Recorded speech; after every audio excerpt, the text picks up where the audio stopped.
నమస్తే, నేను మీ Nagachandrudu, senior advocate, Sannapalli. Station bail BNSS section 478. చాలామంది కాల్ చేసి నేను కేసు పెడితే FIR ఫైల్ చేసి వారిని వదిలేశారు అని బాధపడుతూ ఉంటారు. వాళ్ళ కోసం ప్రత్యేకంగా ఈ వీడియో.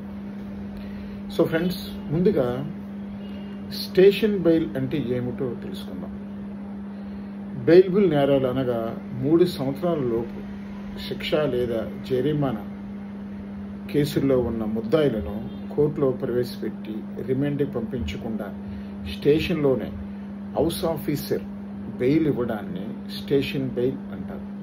ఈ అధికారాన్ని BNSSలో సెక్షన్ 478లో స్టేషన్ హౌస్ ఆఫీసర్కి కల్పించారు. దీనికోసం కొన్ని సందర్భాల్లో ముద్దాయికి జామీనా పెట్టుకోవాలి. కొన్ని సందర్భాల్లో బాండ్ ఫామ్ 45 సమర్పిస్తే సరిపోతుంది.